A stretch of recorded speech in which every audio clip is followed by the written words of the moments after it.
Hey everybody, Macktion here, and today I want to talk to you about a serious issue. It's especially pronounced on Google Play, and I think it's important to understand it so you don't wind up wasting your money on inferior games. It has to do with emulated games and ported games. The first thing to understand is that with a relatively new platform like mobile gaming, there is a wealth of games that were never designed for mobile. As such, there are times when people put games built for one system onto another. And the two big ways that they do this is emulating and porting. Now, emulators and ROMs, which are the game, is frequently thought of a bit like this. And ports usually take a form a bit more like this. Ports of games are the best way to bring a game to a new platform.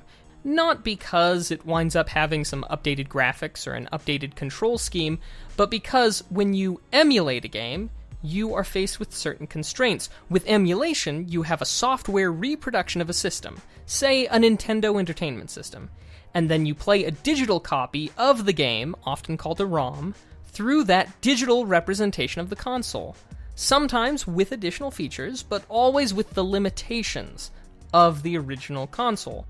For example, if you look at this game, Mega Man 3, this is played on the NES, on the Nintendo Entertainment System.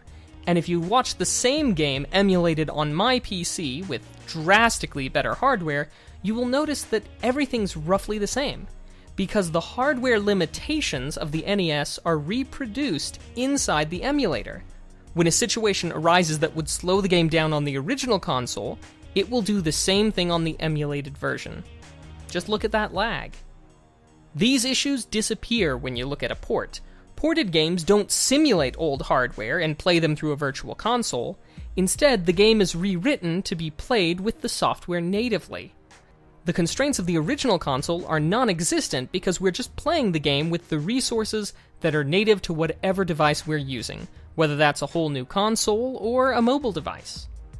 On a fairly regular basis, these terms are used improperly, primarily by people talking about a game that is emulated on, say, a tablet or a phone, but they call it a port. And lo and behold, it winds up having the same issues that the original had. This is especially bothersome because of how lazy the emulation is. It takes minimal effort on the part of the programmers and never addresses any of the important shortcomings of the game's original version, and very often, the emulated ports are just an open source emulator that was modified to only load one game.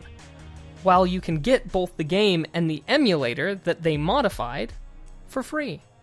Now personally, I love emulation, but I hate it when people try to pass off the work of others as their own. Don't try modifying an emulator for my phone that I already have, modify it so that it only loads one game, and then ask for money under the pretense that you actually did something. That kind of practice does not sit well with me, and it's something that you'll find all too frequently.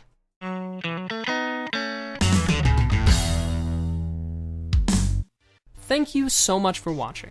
I hope that you've enjoyed, and if you have, a comment or a like goes a long way.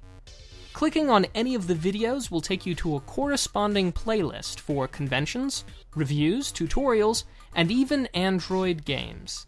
And be sure to be subscribed so that you will be notified of new videos as they come out. Thanks again, and I'll see you around.